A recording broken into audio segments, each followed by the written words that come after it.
Ano po yun? Anong gamot sa nagtatay? Sino nagtatay? Sino yung nagtatay? Si Brett.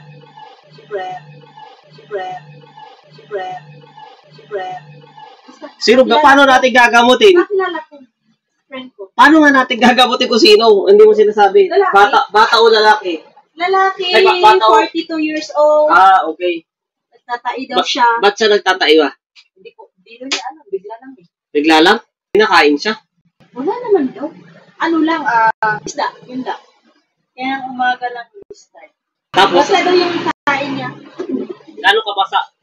Basta parang tubig. Tubig. Ay, di ba kampanis yung nakain niyang isda? Baka na fish poison siya. Hindi ko alam. Baka malansa na yung isda eh. Nagsusuka. Baka na ano siya, baka panis na yung isdang nakain niya. Hindi kasi kaluluto lang. Hindi, nilagyan kasi niya ng kasi sili. Dahil sa sili. May gamot ba doon? May gamot. May gamot naman doon. Sige. Isa lang. Isa lang. Wilkins. Ano yun? Ano lang, ito, loperamide lang. Oh, sige. 2 beses unang inom dapat. Sige, 2 na lang. Pukari. Kailangan niya magpukari.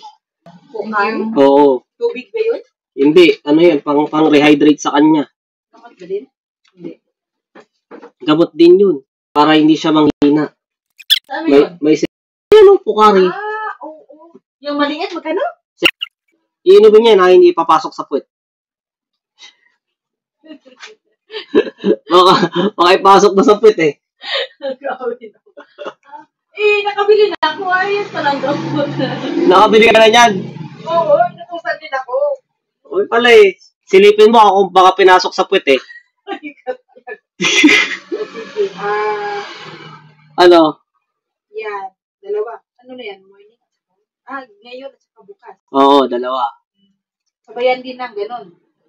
Oo, dapat. Sana. Ito, unang beses siyang iinom 2 agad. Saglit lang, kunin ko. Mapait ba yan? Hindi. Oh. Bakit? Wala lang. Ito mapait. Sarap to. Wait, sabi mo inumin niya na ngayon para hindi siya manghina. Sabi niya, nanghihina na yung tuhod niya. Kagong talaga kasi nagtatay. Oh. Iwasan niya na din muna yung mga baka natitrigger doon. Baka. Kasi, nadamihan daw yung sili, pero hindi naman yun at yung buo, yung powder. Di ba, hindi naman yung maanghang. Maanghang yun. Yung powder. Oo. Ba't niya kasi hinalo doon? Gusto niya, ayun. Bigla lang. Sabi ko, baka may nakain kang gulay kasi hindi ka natunawa. Hindi. Sabi mo tubig na eh. Talagang nasira yung tiyan niya doon sa maanghang. Siguro. Yun ang gulay. Pero sabi niya, wala naman siya ibang nakain. Yun lang. Yun lang. Siguro yun, ang dahilan yung sili siguro. Oo, kasi nakakapag-trigger din ng yun eh. Sakit sa tiyan. Sige, salamat.